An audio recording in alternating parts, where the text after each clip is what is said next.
Assalamu alaikum everyone. Hope you're all fine. Welcome back on this channel again. As the thumbnail says, we're going to discuss about the IELTS and OET today. What should you choose between the two if you are going to apply to become a UK nurse? So this is the most asked questions in all of the inboxes and the comments. So without wasting your time anymore, let's discuss and understand the formats of both of the tests. Let me clear one thing here first, guys. Do not get distracted and do not waste your time on UK NARIC. NMC does not accept UK NARIC certificate for the nurses to become a UK nurse, registered nurse here. So it's a National Academic Recognition Information Center. It's an organization which is now working under the name of ECCTIS, Education Counseling Credit Transfer Information Service after the Brexit. It functions to validate your academic achievements if they are valid and liable to have an education or work in UK. And it is acceptable to some of the universities, by some of the universities and the employers. NMC is not one of them.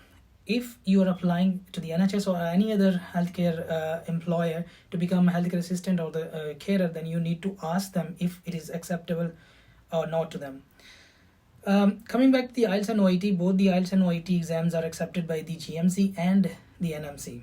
However, OET tests your ability to communicate in English in a healthcare setting, whereas the IELTS tests your ability to communicate in the English language in overall English environment or the workplace. Talking about the formats, both have 4 different modules: listening, reading, speaking, and writing. In the IELTS, you get all different sorts of the communication paragraphs for reading and to write the essays and reports. But the content could come from anywhere in the world. They could ask you anything from the current situations such as the Queen's death or to the recent past. You could get the paragraphs to read and extract the information from the topic you never heard of or the topic you're really brilliant at.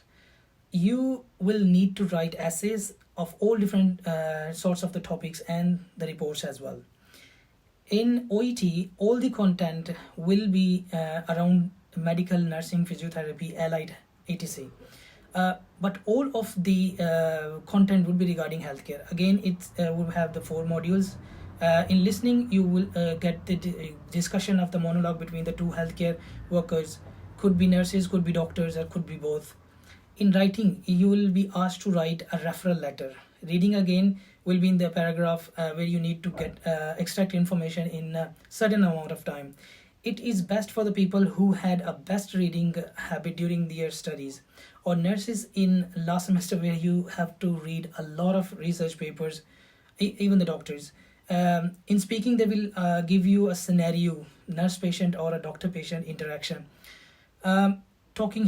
Taking their history or giving education to certain meds and the lifestyle also.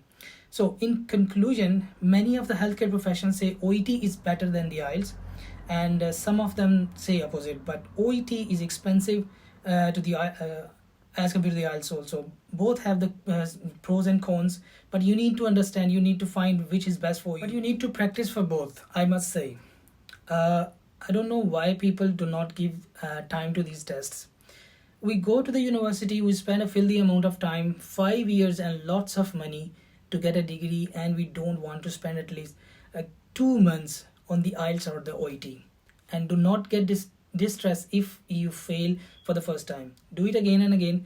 Many people pop up in the comments and say, "Oh Mo, I've written the IELTS and for the 2 times I have failed.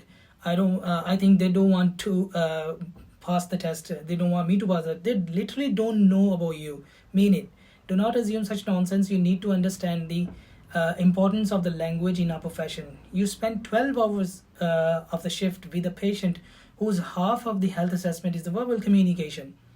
How will you understand the subjective data if you don't understand the language? So give it a time. Be a perfect finished product before you come here, before you go anywhere. So in the end, I would say press the bell icon, subscribe this channel, share this video, tell others, and help others. We will meet in another video. Take care then. Bye.